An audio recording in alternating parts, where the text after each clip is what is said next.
Hey, Dire Regulus here. Welcome to the Dire Pirates. Today I'll be your captain navigating you through another One Piece video. So we just got the drop of chapter 1050, and I'm here to give you a few impressions I got on that chapter. So I'm not going to be going through the chapter page by page, panel by panel here. I'm just going to be going over an element I think was revealed in the conversation between Toko and Hitetsu. And I'll also go over something at the end that I think Oda just showed in plain sight. So to me, chapter 1050 is nothing more than a big setup by Oda for a big twist in the chapters to come. I don't know if 1051 exactly is when that twist is going to happen, but there's a twist coming. I still stand by my last video if you want to go check that out. The TLDR is I think Kaido is not done, and with this chapter, I still think very firmly that Kaido is not done. And I'll cover the other hint that I think we got in 1050 regarding him not being done a bit more towards the end of the video. But at first, I wanted to address the conversation that we got between Toko and Hitetsu during this chapter. We learn a bit of backstory between Toko and Yasui, where Yasui is shown to have bitten into the same smile fruit as Toko, so he could share her condition and her plight. Now, why is this interesting? It's interesting because it means that the effect of a smile devil fruit can be shared with at least two people.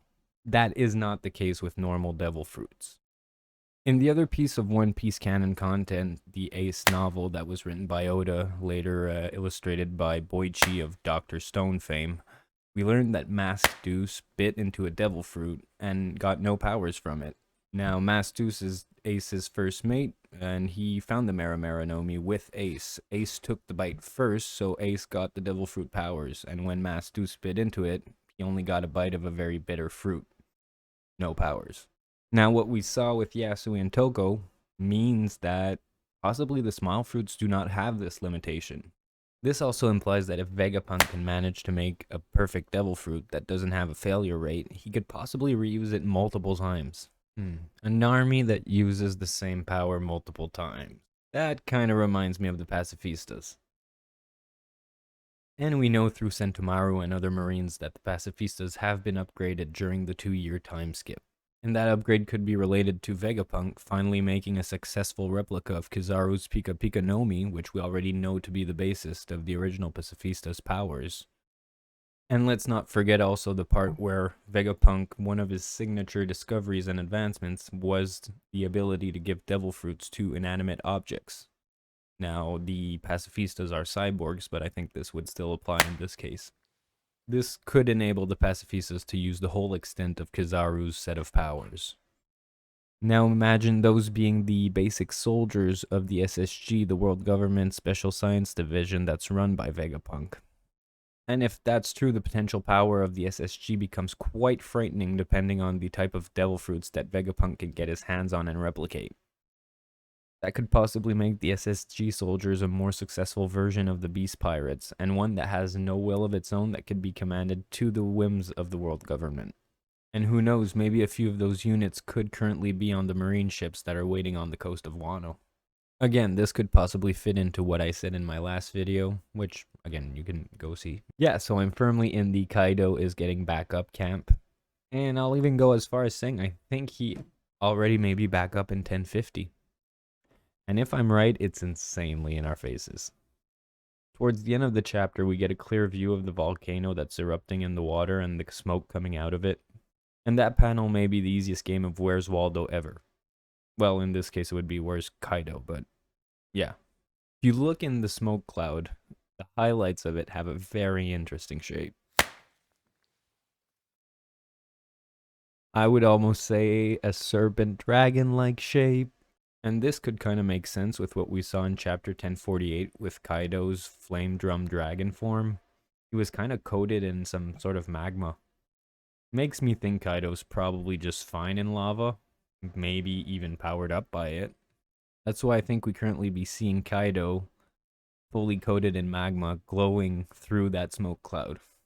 Another little possibility to consider that I've seen thrown around online by a lot of readers is that maybe Big Mom could transform the lava into one of her homies.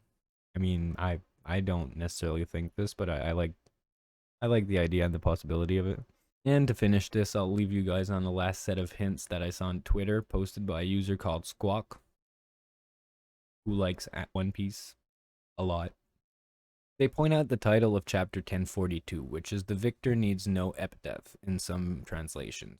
This means that a true winner has no title. A bit like what we saw with the narrator cards at the end of the Sanji, Zoro, and Raizo fights. It's just their names. However, when Kaido beat Luffy on the roof before he awakened Sun God Nika, the cards said Kaido, King of the Beasts. Now, what's interesting is the other times that the cards had titles, or epithets, was with Big Mom versus Law and Kid, and this time with Luffy punching down Kaido from Onigashima. That looks like what could be a solid hint to both those fights not being done and both of those Yonkos getting back up. Now, in the comments of that thread, a few users do mention that this might be a translation mistake on the behalf of the publisher. A lot of fan translations would go instead with the translation, victors need no rationalizations, or winners need no rationalization. But even if that's the case, that still means to me that there should not be any ambiguity about who the winner is. And there still is a lot of ambiguity about this fight. So that's it for today. I wanted to make something shorter than the first video for a second video, and also I wanted to get my ideas of about 1050 out before the drop of 1051. Hope you enjoyed. So this is my second video only, so don't forget to like, subscribe, and hit the notification bell if possible. That way we're feeding the evil YouTube algorithm monster so I can grow the channel properly. So see you next time. Thanks for coming. Thanks for watching.